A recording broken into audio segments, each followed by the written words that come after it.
None of us here are the biggest Bob Chapek fans. Pat, how do you fix it? I think that for what we're... It's going to be hard. Maniacal laugh.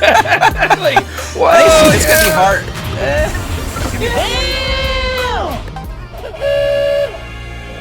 Welcome, Walt Disney World fans, to another episode of the Notcast presented by NotClub33.com. This week on the show, we're talking Bob Chapek, the Disney World, or Walt Disney CEO, and what he can do to win the fans back and get the good graces of all you Disney fans. My name is Steve Rhodes. With me this week, I've got Becky Wells. What's up? Pat Neestad in the building. This episode. What's up? And say what's up to the Disney city, Bobby Burgess. We go even more old school here. I said a hip hop. Hip it to the hip, it to the hip, hip hop, and you don't stop, drop to the bang bang, boogie sit up, chuck the boogie to the rhythm of the boogie to beat. That's right. I went Sugar with Hill. The Sugar Hill Gang. Yeah, it's even older than MC Hammer. Yeah, 1979. So it predates all of us here. Way to go there, Bobby. Way old.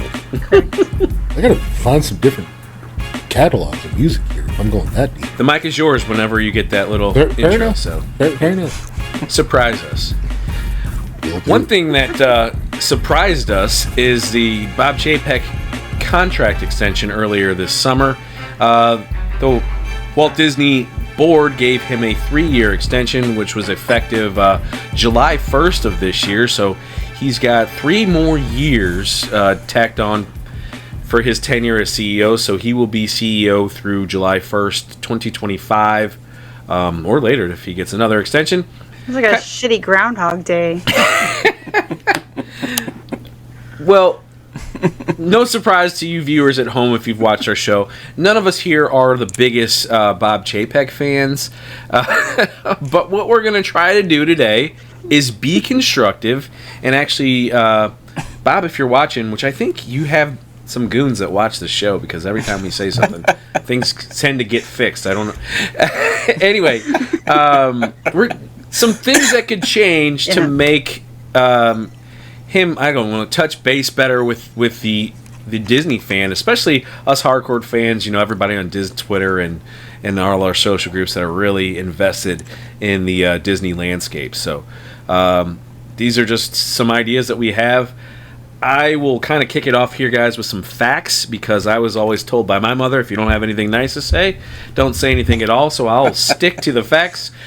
So it's your idea and you got nothing. Just to summarize, this show was not my idea. This was Pat's idea. Oh, good so call. Here we go.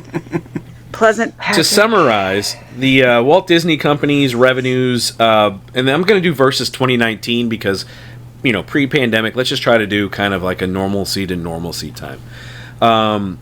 Quarter 2 of 2019 versus quarter 2 of 2022. Those are the numbers that we have so far, 2022, for the Disney Company. Revenue up 7.8% in 2022, and that's without full-on cruising back. These are parks.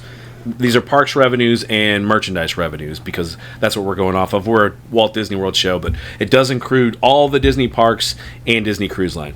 But 7.8% revenue up and 16.5% for their profit margins up. So they have less customers but more money. So that's probably one of the reasons why a lot of Disney fans are upset, because there's less of us, but they're making more money. And take it for what you will.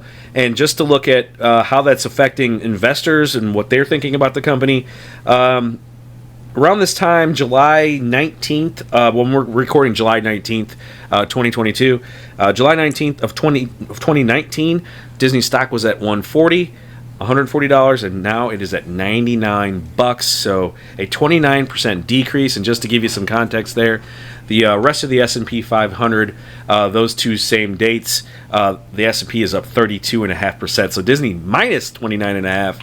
The rest of the S&P plus 32.5%. Not great. Pat, how do you fix it? I think that for what we're That gonna was be a hard. maniacal laugh. Like, whoa, I think it's yeah. gonna be hard. It's gonna be hard for him to fix it, but I think one thing for like park fans is capital reinvestment. I think that's like the key, right? Sure. Capital reinvestment. Give us value. Give us more attractions. Give us something great. Build out Animal Kingdom. You got what, 4 or 5 attractions there? I think the first thing I would do is build out Animal Kingdom. And I'd probably go. We have Asia. We have Africa. Maybe do like South American themed over in Dino Land, and then go that route. Always trying to get rid of dinos. I mean, like real. Like, Well, there's only 2 rides over there now. They've closed the roller coaster over there, and they have the Dumbo ride. yeah, so build more dinosaur rides. I'm just saying, like, you know. Well, is there dinosaurs in South America? I don't know. Fuck if Maybe, I know. yes. Probably. Yeah, I would guess so. Probably were. Yeah. But they got to do something, and the key to his success is going to be capital reinvestment into the parks, because that's their big cash cow is the parks. Sure. So give the people that are going, give them something that they can look forward to. But Because right now, I don't think there's Tron, and that's it. Nothing else in the pipeline. Yeah, but under his tenure, you got Guardians as well, and then you got Tron coming. So those are expenditures, but then at the same Those time, were already in. Those were already been built when Iger was okay. CEO. But He's announced nothing. that's true. But the expenditures are happening on his watch. But also at the same time, every time they kind of get behind a paywall with things like Genie Plus, or else you're going to stand in a 5-hour line. So is that enough? I mean, what do you think, Bobby? Like, So actually, I kind of feel like there's a solution that would kind of balance things out just for both park fans and for Bob, whom I welcome on my podcast anytime. We'll call it Bobbing for Apples. Between the two of us, it'll be a great time. oh, please don't. No. We'll record. It'll be fantastic. I promise. So it'll be a kind environment. But actually, one of the things that I think the biggest thing overall, that on a serious note, that he could do is actually listen. We're told all the time, if you really are upset with your stay or with your with anything that's going on, fill out the surveys. Take the time to go to the guest experiences, setups and everything like that throughout the park. Make your opinion known. So first, I encourage fans to actually do that. If you're disappointed with something, go to guest services. Tell them why you think it's bad. And don't say that it's nickeling and diming or what have you. They don't care about that. Say that the magic is lost. They care about that kind of stuff first and foremost, I'm sure. But in all honesty, to Pat's point, one of the things that they have not done in a long time is really release something like a dark ride, something like a like a Buzz Lightyear or a Mr. Toads, or something along those lines that's kind of a people eater in terms of a park going experience. I don't particularly enjoy those rides, not all that much. And say what you will about the Carousel of Progresses or the People Movers of the world, but those rides eat people up. And without those rides in park, just think of how long the lines would be at Space Mountain and at Splash Mountain and all the other more thrilling attractions out there. Fill in the park with more of kind of like a tame ride experience to make the Guardians and the Tron seem that much more exciting and all of that, but get back to kind of like the classic Disney World attraction that we haven't had a lot of here in the past 20 years. I can't to date, I don't know when the last time we had a dark ride open up. Mickey and Minnie's Runaway. I don't even necessarily count That's the new so dark ride. It's not the same as a Horizons that's out there, and that's what fans of the parks in particular are really clamoring for, is the return of something along those lines. Well, I mean, there's been dark attraction. rides. There's been dark rides, so you're asking for something without IP. But either way, you're looking for both of you guys are on board with they need to do capital expenditures, essentially, as long as to a degree. But I would also say, like I said, the biggest thing is listen. If people are genuinely having the bad experience, and one of the things that struck me about the earnings call that came out, he was bragging about the things that seem to piss us off as Disney fans the most, the Genie Pluses of the world and everything like that. And it feels like when he mentioned that, the stock price dipped $20. It went back up when he said that Tron was coming out or Guardians was coming back out. Instead of taking that money and putting it into Disney Plus, I mean, they're putting a ton of money in Disney Plus, and a lot of that money is coming from Disney parks. They need to take that money and put it back into the parks. It's not coming from theater tickets, that's for sure. Well, no, Becky. Becky, what's your saying on this? Yeah. I completely agree with both of their points. The listening is like customer service 101. Yeah, they're not doing 101 stuff. How do you make your guests happy? Listen, you don't have to do every crazy idea that somebody gives you, but like if you absolutely change nothing and people aren't getting happier, I don't know. It's not always about only bottom line. Your bottom line will grow if you can make people happy and want to come back and have a positive experience.